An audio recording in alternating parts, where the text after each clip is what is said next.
Over a decade ago, a study found if a fire started, Grizzly Flats would be in severe danger. It would pretty much wipe out our community within 24 hours. A promise was made to protect this community, but was not kept. Somebody dropped the ball. Somebody didn't do their job. On August 14th, 2021, the Caldor Fire ignited. I thought, oh, this is not a good spot for a fire. What came was what many regard as a series of failures. You know Grizzly's going to burn from your maps and from all your models you've already made. You know, it's the most horrible thing that's ever happened to me, that's for sure.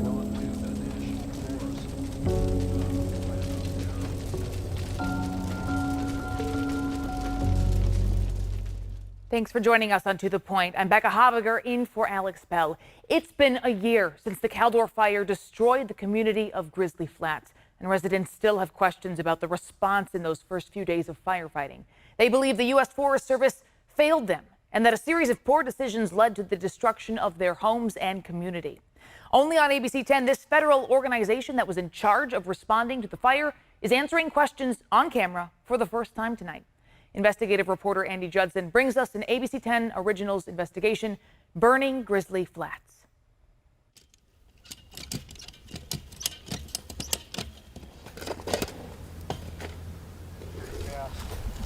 You need the tape measure? Well, this was inherited from my mother, who inherited from her parents, you know, they inherited from my great-grandparents. So this was my life. Roots in Grizzly Flats run deep. My great-grandparents bought the homestead in 1910. His cousin Candace lives a stone throw away, raising the sixth generation of this Grizzly Flats family. Our hearts are here. This is all we've ever known is Grizzly. With just over 1,400 residents, this mountain town is surrounded by thousands of acres of El Dorado National Forest. Grizzly is a place of serenity. But mountain living is not easy. It's not for the faint of heart. So we depend on each other and help each other, which brings you closer as a community. Locals here have a bond, and what's regarded as the pillar of their community is not the church or school. We wanted to be part of the community, and when you're part of the community, you go to the fire meeting. But the Fire Safe Council. We have one of the best fire safe councils in the nation. Basically, it's a group of community volunteers that work together to help make the community as safe as possible. We go to sleep, worried about fire, and wake up, worried about fire. In fact, a warning from the United States Forest Service was why the Fire Safe Council was formed in the first place. They had a computerized fire model that showed if a fire ever started in the middle fork of the Cosumnes River drainage, it would pretty much wipe out our community within 24 hours. To protect the community, the Fire Safe Council formed in April 2004.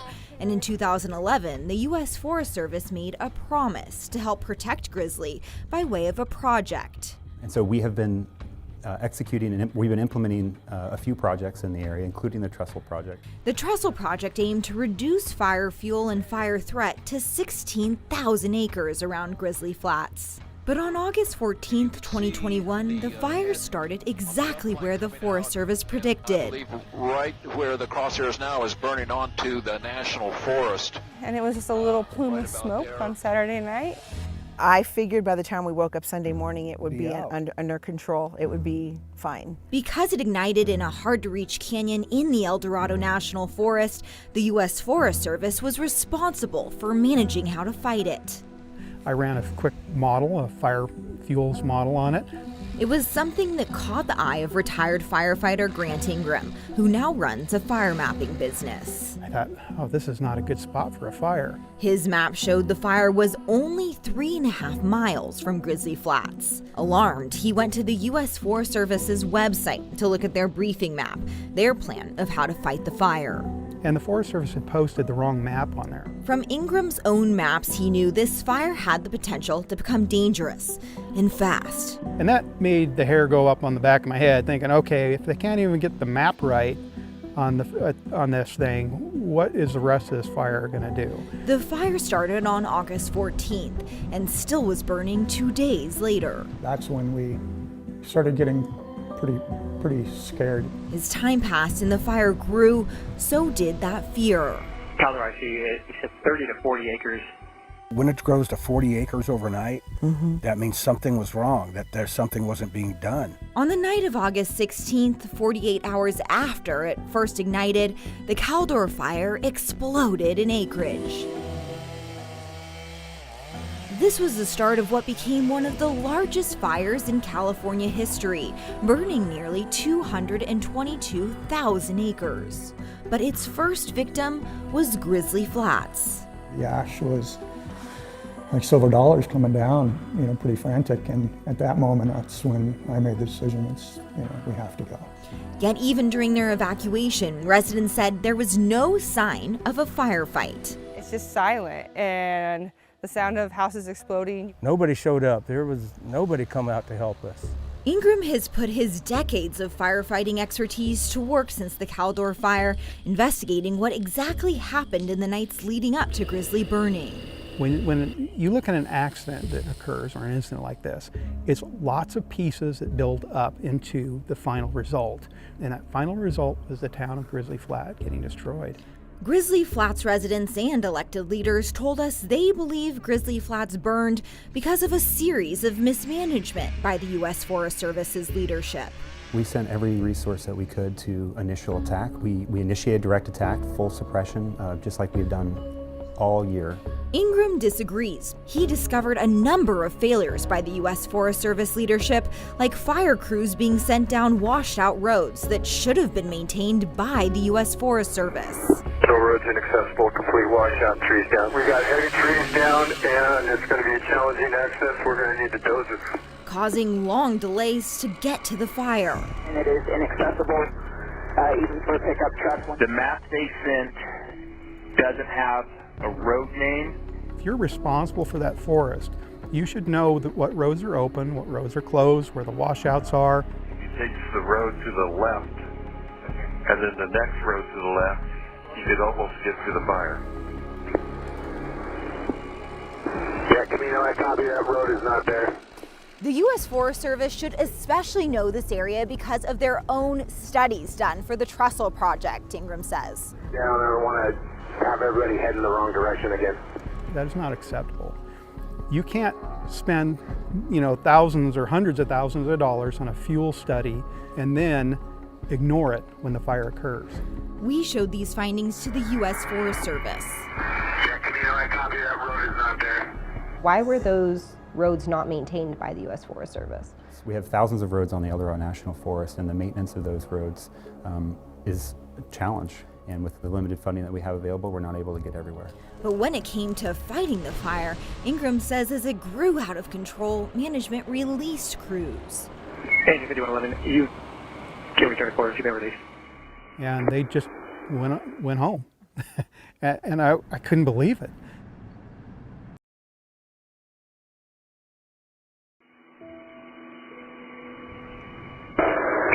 Engine 365 is returning to Sierra Springs via Elmo Ranch. The U.S. Forest Service did not know about these crews until we asked them during our interview. And following that interview, they emailed us a detailed account telling a different story, claiming no crews were released without reason. But Ingram says no matter which way you look at it, massive miscommunication hindered their fight. And at the same time, I'm hearing traffic about how if we don't catch this tonight, it's going to be a really big deal. We're going to need everything we have today. Yeah, we have conflicting stories. 8600 said it was for tomorrow. The process of fighting a fire in the middle of the night is challenging and is chaotic. I can't speak to what kind of communication challenges they had. But challenges continued even with basic firefighting needs. The Forest Service chief came on the radio and said they're not allowed to use dip sites, where the water is, that are not approved. Regarding that dip site, it would be preferable if we could utilize some water that's already located on Forest Service land. Is that a possibility? So they further hampered themselves in their firefighting by doing that. What's your response to that? It's a tactical question you'd have to ask the incident management team at the time. It was the same answer we got when we asked why firefighting crews were not sent to Grizzly Flats until nearly 3 days after the fire started. I can't speak to the tactics of the incident management team that was in charge at the time. I do think that speaks, though, to the broader challenge that we had in that year, which was a lack of availability of resources. He says they were stretched thin between the Dixie and Monument fire. There were no other firefighters available to us to send those first few days. When crews did get to Grizzly Flats, it was too late. Code 3, immediate need for structure protection to the community of Grizzly Flat. Why they didn't have equipment immediately sent to Grizzly Flat to help prep the structures prior to the fire getting there, I don't know. 630 homes destroyed. Grizzly Flats post office, school, church, and even the fire station also fell victim.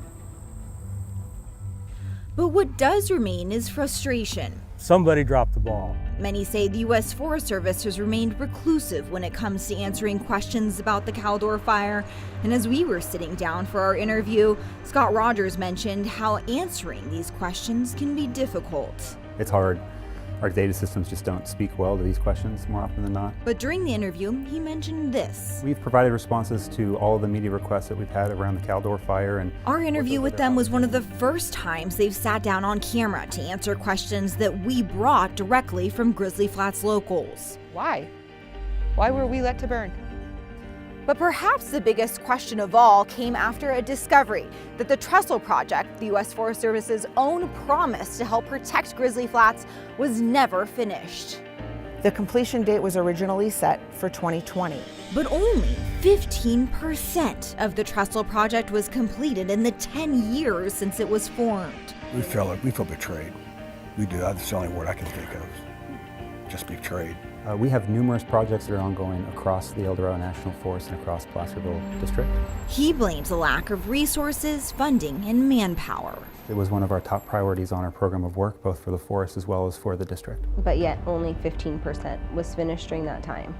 Yeah, unfortunately, we didn't complete more of it by the start of the Caldor Fire. We certainly would have liked to have done that. It was their own study that said we need to clean up in this area because of these factors. To him, the Fire Safe Council and Grizzly Flats community did their part. However, the Forest Service didn't live up to their side of the bargain. And yet, there's no consequence. If you're a private homeowner and you don't clean up your property, you can be fined. You can lose your fire insurance. If you're the federal government and you don't clean up your property, there's nothing that will happen to you. I think the reality of the fire crisis that we've seen across the West here, and especially in the state of California, is larger than just the Forest Service. It's in response to climate change, it's in response to severe drought. Locals we spoke with said these excuses don't justify poor leadership. I just want the firefighters on the ground to know that what I have to say is not against them, and they are true heroes. However, the management agency, the management component of that needs to change, and it needs to change fast because this is going to occur again. From 94, 1916, 1961, 1943, and how these last three fires that we have are the largest fires in El Dorado County. El Dorado Supervisor George Turnbull is frustrated with the U.S. Forest Service as well as another federal agency. President Biden was here. He said that he was going to help the residents of Grizzly Flat, and he hasn't done it. About 25% of those people don't have homeowners insurance. So what are we going to do for those people? Thank you. But individual assistance from FEMA has been denied 3 times now to Grizzly Flat survivors, despite it being common for most wildfires. We've just been left in the dark. There's been no assistance from anybody. This type of assistance is something that could be life-changing. Yet in a statement, FEMA said Grizzly Flats victims' needs were not severe enough to warrant individual assistance. Because they took the value of all of El Dorado County. This includes vastly wealthier areas that have a different lifestyle than Grizzly Flats. Well, you're talking about a poverty-stricken community. To pinch pennies, Lucas got rid of his fire insurance just 5 months before the Caldor Fire. I'm living on $900 a month. Fire insurance boosted our homeowners insurance up to $3,500 a year. And if FEMA were given, what would that mean to you? Would that make a big impact in what you're able to do? I think it would make it financially a lot easier. I got to do all the labor myself. Many moved away, Rebuilding is just too expensive. So this is where our deck would have been and was. Toby Madsen is restoring a restaurant, what will be known as the Grizzly Den. I think this is going to pay off, and this is, it's worth more. You know, giving back a little bit more and bringing something for the community will make me happier too, because nobody likes to sit in a fifth wheel. It's something he knows well. He and his 2 teenagers and fiance are living in a trailer on their property. Same as the Tylers. We've been living in our trailer now for a year and a few months with 2 kids. Yet they feel lucky. Others in Grizzly Flats are living in tents. I guess my question then would be, why stay? Because it's home. Because it's home.